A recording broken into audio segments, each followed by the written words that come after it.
God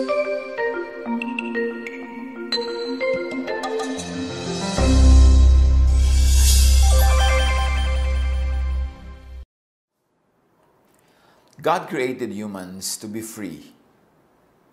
The ministry of Jesus is to set free. Pero maraming uri ng kalayaan, kasarinlan o pagsasarili. At marami ring uri ng kulungan o tali.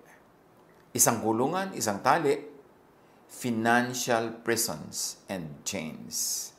Yung mga kulungan ng mga dahil sa pagkakautang, dahil sa pangangailangan, dahil sa kagipitan, para ring nakakulong ang taong nandiyan sa ganyang kalagayan kasi hindi siya malayang kumilos. Hindi niya magawa ang gusto niyang gawin sa oras, sa paraan, sa panahon, sa lugar na gusto niyang gawin yun.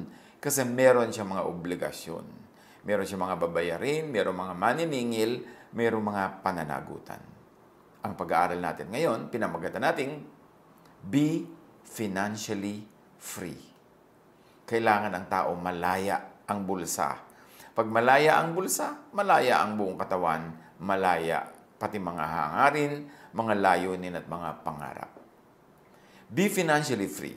Importante yan na maging pamantayan sa buhay, goal, o kaya ay yung gusto mong i-maintain na status sa iyong buhay. Huwag patali sa utang when avoidable. Habang kaya, habang pwedeng iwasang mapatali sa utang. Avoid yung mga pay later. Kasi hindi ka naman sure about tomorrow kung malakas ka ba, kikita ka ba, o magkakaroon ka ng mga ibang gagastusin at pangangailangan. Tapos nakatali na yung kikitain mo pa lang, wala pa sa kamay mo. Avoid mga mortgages when possible. Yung nagsasangla, yung nakaprenda ang yung panghanap buhay, nakaprenda ang tricycle, nakaprenda ang bahay, nakaprenda ang lupa. Kasi malaking stress sa buhay yan. At sinasabi lang naman natin, when possible, avoid. May mga panahon talaga na wala ka nang pwedeng maasahan kundi magprenda, magsangla, mangutang. Pero dapat yon sa mga bagay lang at mga panahon na life and death ang nakataya. Piliin kung ano talaga ang karapat dapat ipangutang, piliin kung anong karapat dapat iprenda, at para saan magpeprenda. Para maiwasan, ma-minimize ang makulong sa mga financial prisons. Avoid ang mga pag-guarantee. Yung utang ng iba, ikaw ang mag-guarantee, ikaw ang guarantor, ikaw ang sasagot. Kung hindi siya makabayad, edi ikaw ngayon ang biglang mauobligang magbayad. Mag-guarantee, yes, pero dapat handa ang loob mo na magbayad kung hindi magbayad yung original na may utang. Kasi pwedeng hindi siya makabayad. Kasi nangangailangan nga siya, kaya kailangan niya ng guarantor. Ibig sabihin, wala siyang pera, may pangangailangan siya. So, napakalaki ng chance na mahirapan din siya magbayad. So, pwedeng mag-guarantee, magandang mag-guarantee, matulungin yon, pero ihanda ang loob na pwedeng ikaw ang mag-end up paying. At huwag kang makipagkagalit, mang-away, o sumama ang loob doon sa hindi makabayad, lalong-lalot sinikap naman niya ang kanyang kaya para makabayad, hindi lang talaga magawa. Kasi usually, yung mga magkakaibigan, magkakamag-anak na may isa mag-guarantee, pagka hindi na nakabayad yung talagang may utang, nagiging magkaaway pa yan for life. Kaya iwasan ang ganyang mga situation. At tayo naman, iwasan din natin na ipasubo ang kapwa by asking them to be our guarantors. Hanggat maaari, gumawa ng ibang paraan, huwag ipasubo ang sinuman na siya ang mag-guarantee. Kasi hindi naman tayo nakakatiyak na mapapanindigan natin ang ating mga pananagutan. Paano naman yung nag-guarantee? Kawawa naman siya. Ganyan din sa simpleng-simpleng bagay. Halimbawa, kahit sa social media, merong i-like nyo naman yung aking post, i-like nyo naman yung contest na sinalihan ng anak ko, i-like nyo naman yung product namin. Paano kung yung gusto nyo mag-like, gusto nyo mag-promote, meron siyang reservations, meron siyang mga alinlangan na parang ayaw niyang itaya yung pangalan niya, karangalan niya, credibility niya doon sa product mo o sa post mo. So let's try not to ask people to do that for us. Kasi kung gusto naman nila na mag-guarantee, gusto naman nila na mag-like, mag-promote, mag-endorse, ipaalam lang natin na meron tayong ganong sitwasyon, bahala sila mag-decide kung gusto nila. But don't ask. Kasi mga tao, kuminsan hindi lang makatanggi, pero sumasama loob o naiinis sa atin when we ask them to be guarantors or to be endorsers. or to promote whatever we are promoting. Meron naman talagang maninindigan, ayaw nilang itaya yung pangalan nila o credibility nila. Magtatampo tayo, magagalit, masisira ang mga relationship. Avoid yung mga ganyang uri ng pang-aabala sa kapwa para yung naitayo natin at nabuong friendships, relationships, huwag malagay sa peligro. Proverbs 22:26-27. Do not be one who shakes hands in pledge or puts up security for debts. If you lack the means to pay, your very bed will be snatched from under you. So iwasan daw, huwag maging garantor. Kasi pagka yung ginarantihan mo hindi nakabayad at ikaw din walang maibayad, pati kahuli-hulihan mo saplot daw sa katawan Maring mahubad sa iyo pambayad. Pati hinihigan mong kama, hilahin at ipambayad sa iyong utang. Your very body, your very freedom will be snatched from under you if you have to pay for someone else's debt. So, may mga tao dahil sila ay nag-guarantee o dahil sila yung nangutang, tali sa employment, sa employer o sa work. Very, very recently, I have been communicating with someone na talaga namang ako'y nakikiramay at nakikiisa sa kanilang hirap na dinadala. Siya ay nagtatrabaho abroad, meron siyang very close family relation na mayroong malubhang-malubhang sakit, gustong-gusto niyang alagaan, hindi niya magawa. Bakit? Kasi marami silang utang. Nakatali siya sa utang na kailangan nilang bayaran, ibigin naman niyang umuwi para mag-alaga ng mahal sa buhay na malubha ang kalagayan, hindi niya magawa. Hating-hati ang loob niya, ang lungkot-lungkot niya, natural, stress na stress. Kasi meron silang pinasok na bayarin. Hindi naman natin sinisisi na may pinasok silang bayarin. Hindi natin alam kung bakit kailangan nilang gawin yun. Pero dahil doon, yun ang point ko, hindi ka malaya. Hindi sa iyo ang oras mo.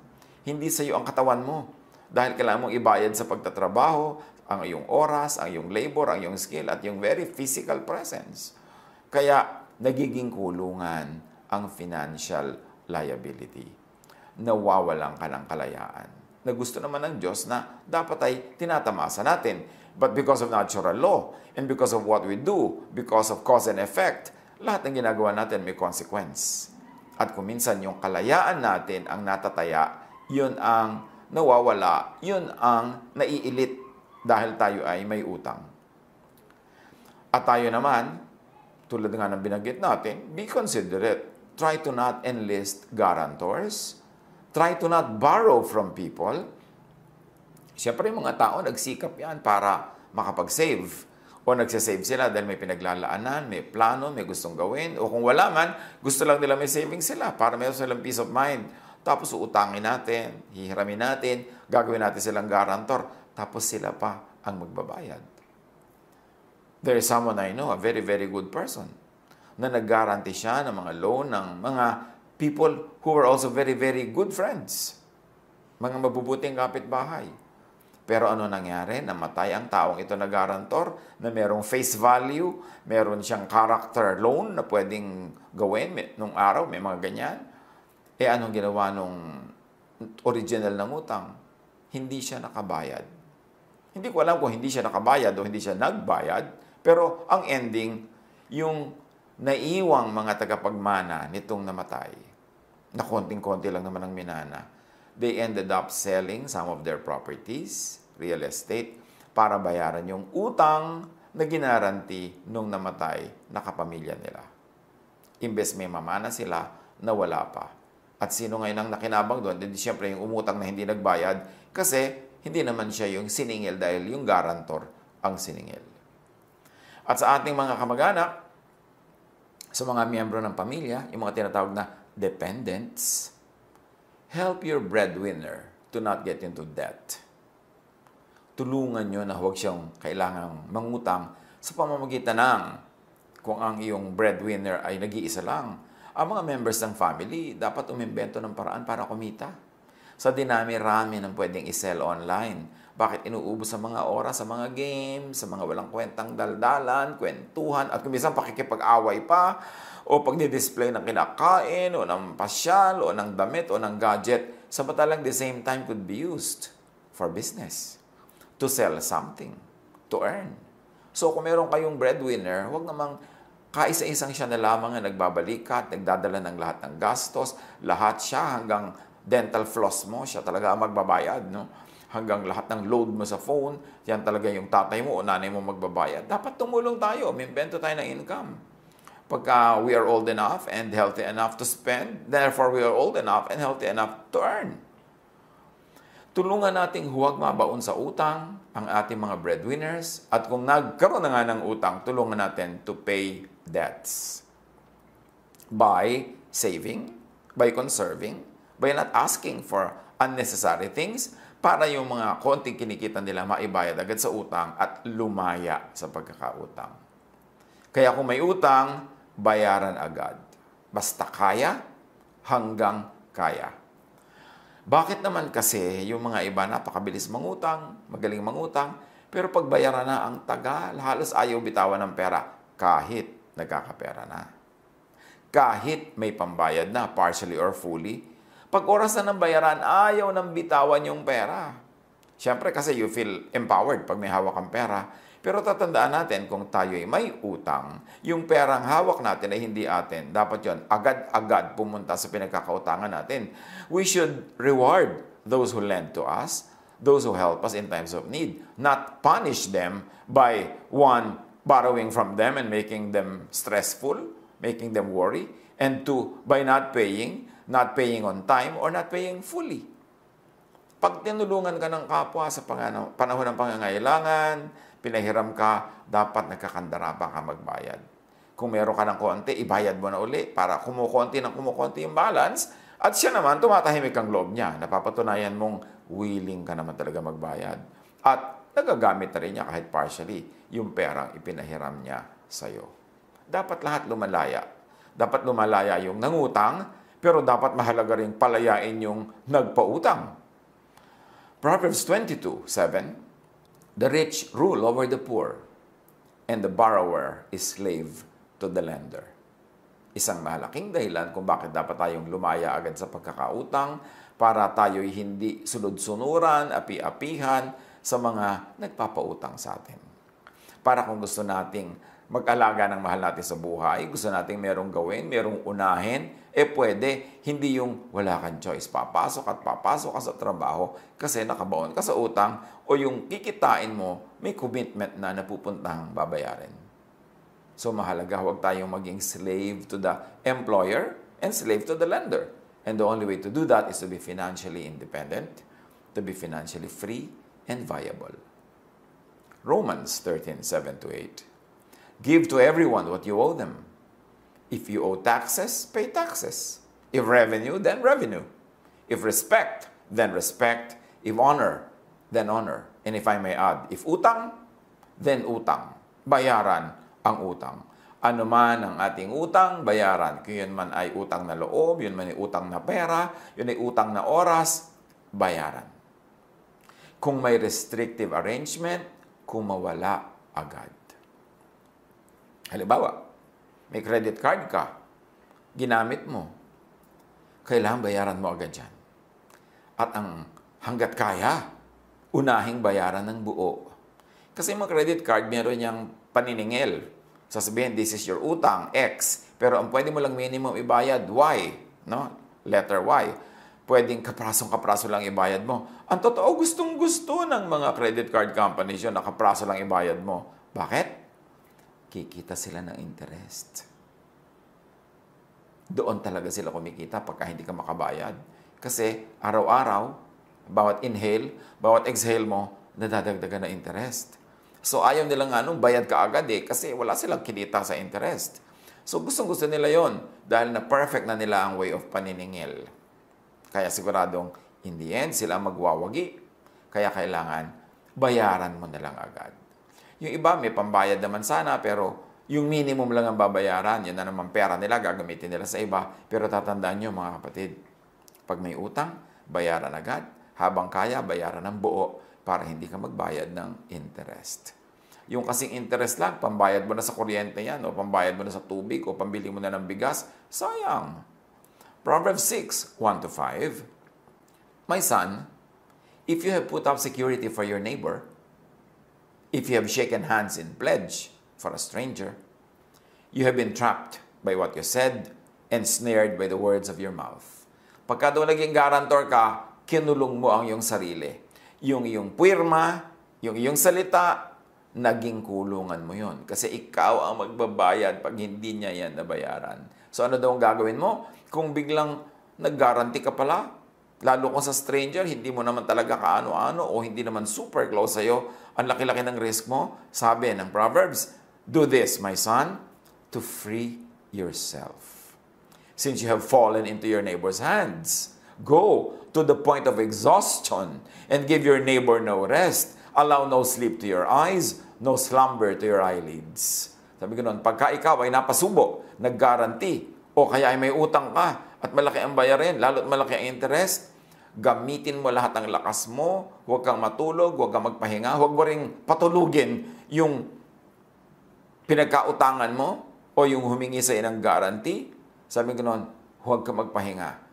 Kailangang kumawala ka agad. Free yourself like a gazelle from the hand of a hunter, like a bird from the snare of a fowler. Kung makakakita tayo ng mga usa, mga hayop na nahuhuli ng mga hunters, lahat ng lakas niyan gagamitin para makawala. Sisikad, sisipa, lulundag, gugulong, ano man ang kailangan niyang gawin para makawala, gagawin niya yun. At yung ibon na nahuli ng bitag, talagang yan ay lilipad, yan ay ipapagpagan sarili, tatalon-talon, lahat gagawin niya para makawala. Yun daw ang gawin mo. Kung ikaw ay naging garantor, kumawala ka. At kung ikaw ay may utang, kumawala ka. And the only way na makawala dyan, magbayad. At huwag mo nang tagalan ng pagkakatali mo, ang pagkakaalipin mo, bayaran mo na agad para free ka na. Dahil kung hindi ka magbayad agad, lumalaki ang interest, mas humahaba ang iyong imprisonment.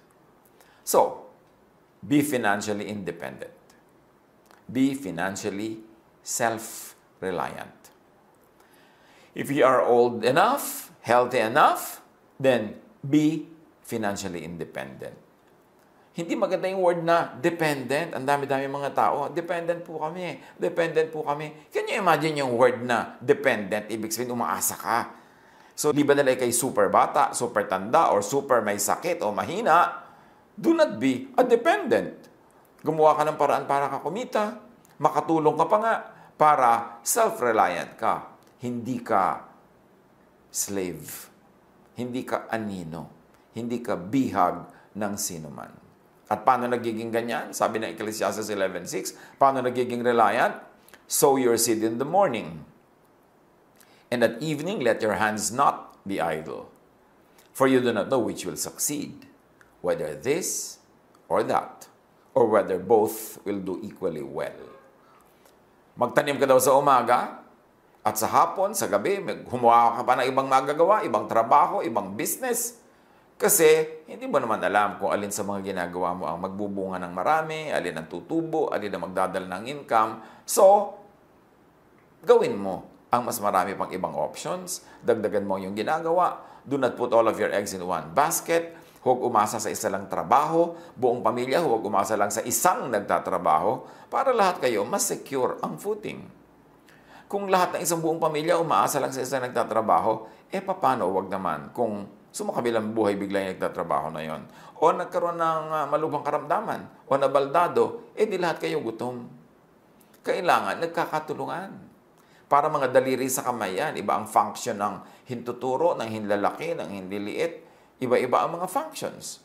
Kasi, ganun din dapat ang pamilya, nagkakatulungan. At ang kailangan ng mga tao, aware sila na huwag maging dependent unless too young, too old, or too sick. Kumita, gumawa ng paraan. At kung walang pagkakakitaan, o kaya ay full-time nag-aaral, etc., at least magtipid. Huwag umimbento ng mga gastos at iiwas ang sarili sa mga activities na pwede kang ending, ma-aksidente ka, ma-hospital ka, maghirap kayo, kapapagamot sa'yo. Kailangan ayusin ang buhay para konti lang ang chances na papasok kayo sa isang financial horror. Magtulungan. Kahit nga mga nag-aaral, kung gusto mo talagang kumita, pwede kang magtinda sa iyong mga classmates. Ang dami-dami pwedeng itinda kung gusto mo talagang magtinda. Ang dami-dami ng oras para sa social media. Bakit hindi pagkakitaan kahit man lang half of that time? Better kung 3/4. Huwag mo namang ubusin yung mga libangan mo o gusto mong gawin. Pero ang tanong, nag-ubus ka ng ilang oras sa social media, may kinita ka ba? May natutunan ka ba that will lead to earning? Dapat importanteng iniisip yung mga ganyan. Tulad ng Proverbs 31:17-18, describing a most ideal wife and mother.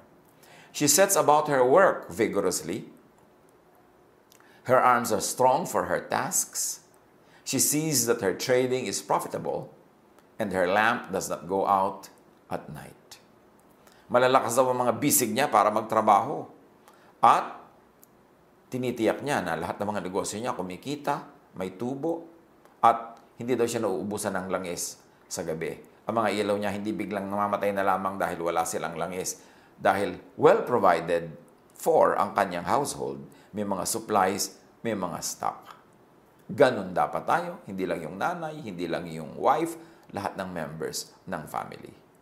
Proverbs 28:19, those who work their hands will have abundant food, but those who chase fantasies will have their fill of poverty. So isa pa yan, na paraan para hindi tayo magutom, hindi tayo mangutang, o sumobra pa ng ating income. Sabi ko na, those who work their land will have abundant food. Meron akong isang realize, sa napakarami mga tao nagtatrabaho sa city, specifically sa Metro Manila, at marahil sa iba pa mga big cities of our country, nagtitiis sila sa halos ay very miserable living conditions, sa anliliit na sweldo, long hours. Tapos malalaman mo, ang dami nilang lupa sa probinsya. May mga lupain silang nakatiwangwang. May mga bungang kahoy silang nalalaglag sa lupa at nabubulok doon, hindi nakokolekt.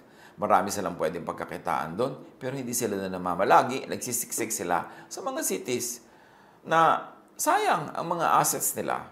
Siyempre, marami silang dahilan. Yung, ay mahirap magbenta, ay ganito, ay ganon. Pero ang point is, sabi sa Bible, those who work their land will have abundant food. At siyempre, hindi lang land yan. May equivalent na yan. Those who work their capital.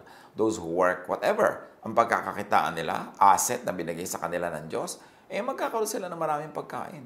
Dapat lumagay tayo sa lugar. Be financially abundant. Diba? Una, be financially free, wala kang utang. Then, be financially independent. Tapos, palampasin mo pa doon, be financially abundant. Yung meron kang kinikita na lampas pa sa yung personal na pangangailangan. And the way to abundance, produce surplus. Kumita ka ng higit sa iyong pangangailangan, magtanim ka ng higit sa iyong kailangan, anihin at kainin, para may sobra-sobra. Proverbs 30:22, a good person leaves an inheritance for their children's children. Good person daw yung meron ka na impok, na itabi, maipamana, hanggang sa iyong anak at hanggang sa iyong apo. Hindi naman ibig sabihin na bad yung hindi nakapagpamana o nakapagbigay, paano naman kung talagang hindi ka pinalad o kaya ay talagang napakarami mong gastos na sinuong o marami mga dilubyong dumating sa iyong buhay. Pero ang ibig sabihin lang nito, goodness is defined as producing surplus. Bakit mo kailangan mag-produce ng surplus? Kasi laging merong tao less healthy than you are, less powerful than you are, na mangangailangan, edi para may pambigay ka, para may pangtulong ka. Magkakaroon kang anak kung bibigyan ka ng Diyos, magkakaroon ka ng apo kung bibigyan ka ng apo, at mangangailangan sila ng tulong, especially at the beginning.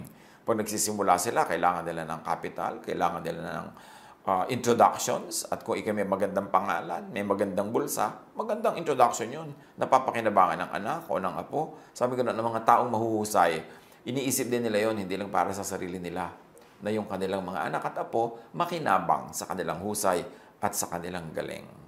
Huwag natin baligtarin na tayo yung apo at tayo yung anak na umaasa sa galing ng magulang o ng lolo o ng lola.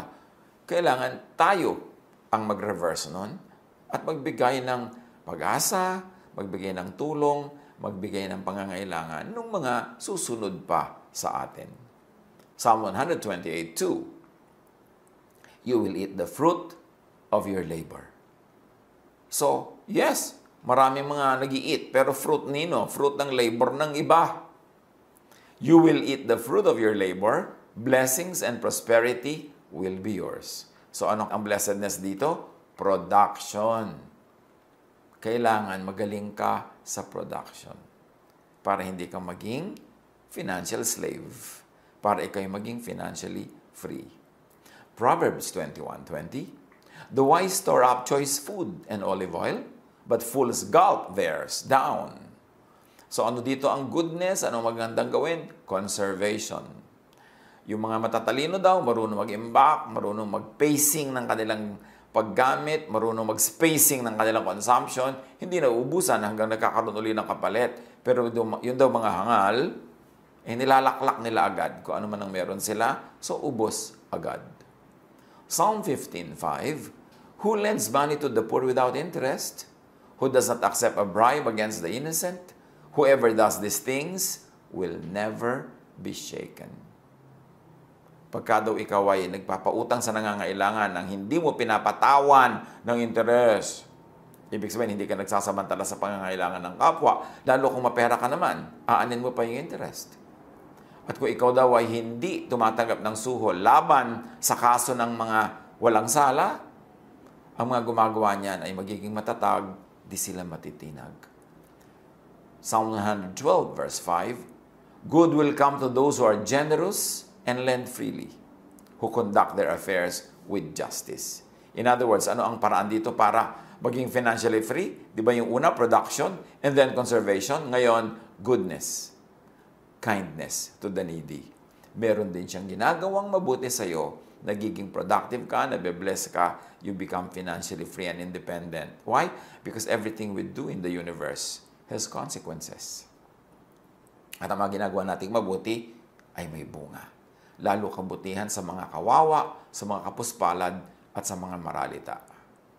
Sabi ng Ecclesiastes 7:12, money is a shelter.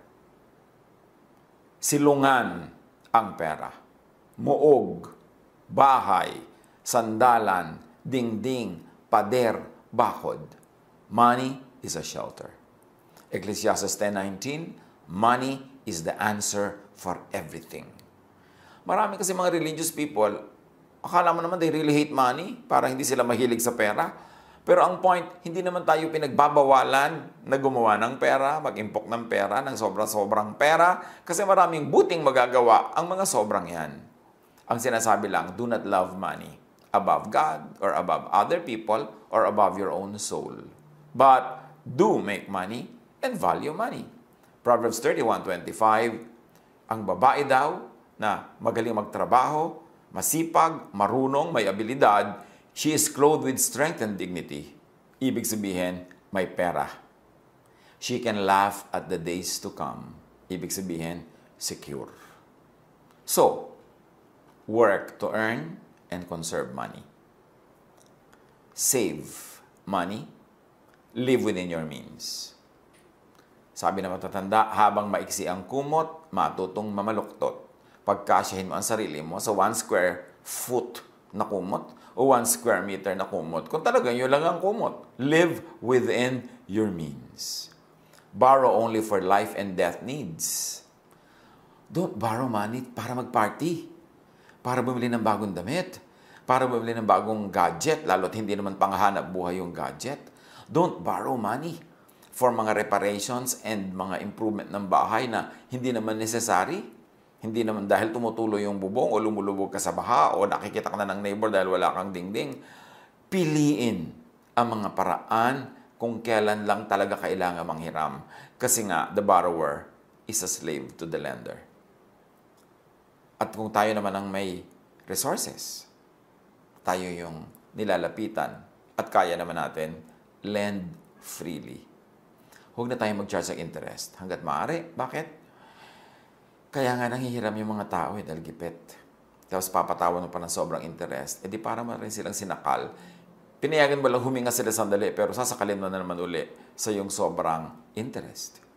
At yung mga may utang, nangutang, pay soonest. Be responsible. Tinulungan ka ng tao umutang sa'yo. The first moment na may pera ka, basta kaya mo, meron ka ng basic na kakainin mo, mga pangangailangan mo sa buhay, ibayad mo na agad yung iba para huwag naman siya mag-alala, huwag siya madala, and to be fair, para magkaroon na rin siya ng peace of mind. And pay cash completely. Pagka meron kang utang, lalo credit card, cash mo bayaran. Ibig sabihin yung buo, hindi kulang, hindi installment, basta kaya mo. Or save first. Importante. Pagka meron kang gustong bilhin, mas maganda sana hindi yung installment kasi meron yung financing. May interest yun. Kung kaya mo naman magtiis, maghintay-hintay, mag-save ka muna. Pag nabuo mo na yung pera, tsaka ka bumili ng bibilin mo, mas mura pag cash kaysa sa installment. Lalo kung hindi ka makabayad sa installment, nagkakaroon pa yan ng interest. Avoid paying interests. Sayang yung pera. Pangkain mo na, pambili mo na ng kailangan, napunta pa sa interest. And pay hulugan only when you are ready na ma-forfeit ang inihuhulog.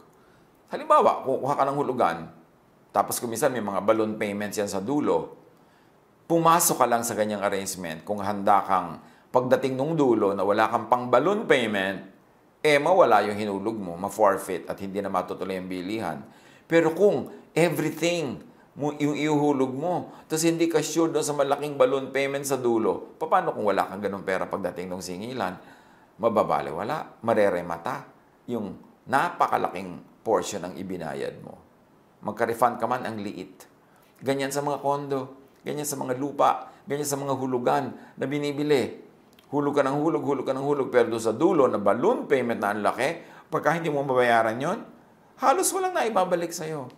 So, okay, kung gusto mo talagang magbayad ng hulugan dahil wala ka naman pang cash at gusto mo na ma-enjoy yung bagay na yon, maging willing ka lang na mawala yan sa dulo pag hindi mo kayang bayaran yung balloon payment, yung last tranche ng bayaran. Pag handa ang loob mo doon, di hindi masyadong sasama ang loob mo, mawala man yon. At kung ikaw naman yung nagpapahulog, kung kaya mo naman, hindi mo naman ikakagutom o ikakamatay, huwag mang forfeit. Huwag mang ilit, huwag mang remata. Yung nagsangla na nga yung tao sa'yo ng mahalagang bagay. Kung motorsiklo yun o tricycle, panghanap buhay, sinangla sa'yo, tapos hindi makabayad, ifo-forfeit mo pa, lalo na siyang nawala ng hanap buhay. Hindi na siya makaka-recover.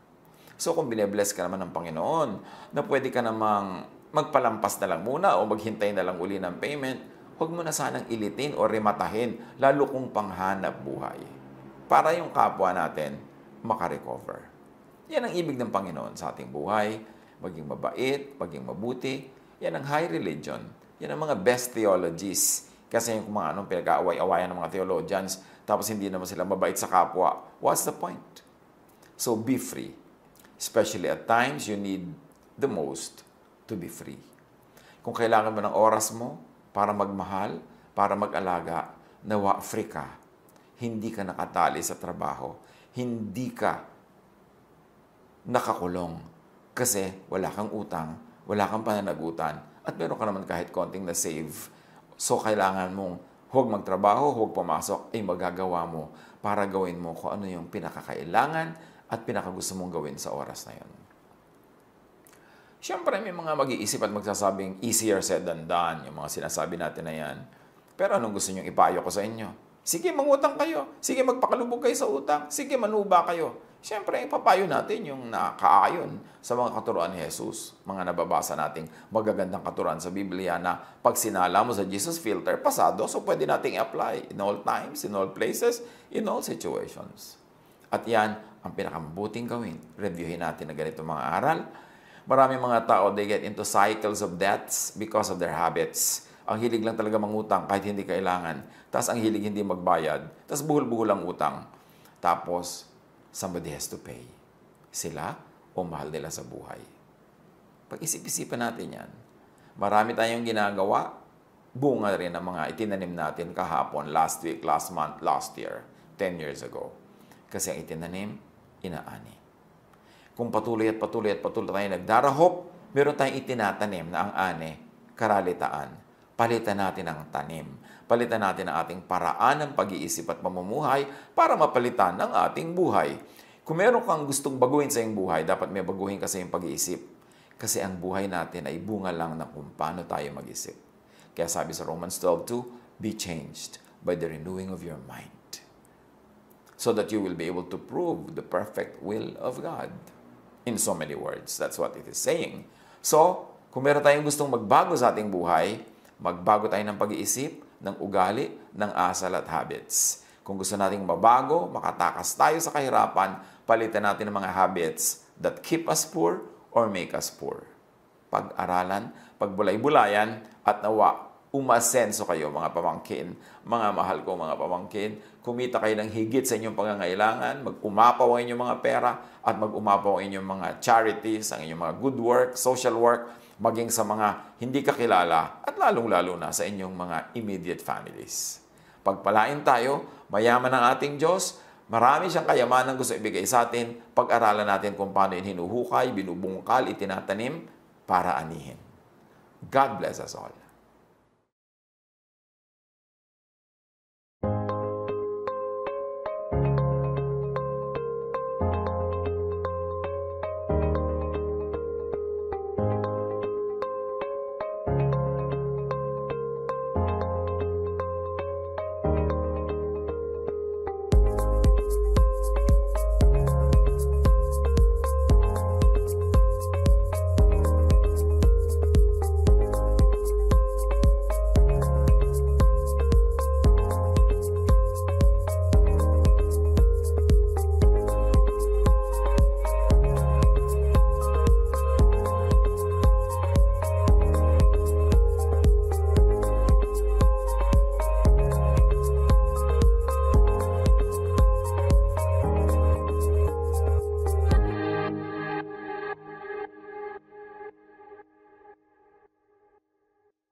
Love to you, mga pamangkin. Dito tayo mag-aral ng salita ng Diyos. Dito tayo mag-aral ng mga practical na bagay, magdalanginan para sa isa't isa, makinig ng mga mensahe, at dito tayo magsasama-sama spiritually sa ating official Ed Lapis YouTube channel na ang address ay Sabi ni Kuya Ed. Remember, dito tayo ha? Sabi ni Kuya Ed, ang ating official YouTube channel. Do not forget to subscribe. Click the subscribe button and ring the bell for notification. Like, comment, and share our official YouTube channel. Visit Ed Lapis website for daily devotion, audio podcast, latest video message, send your prayer request, subscribe to mailing list and more. Visit edlapis.com.ph.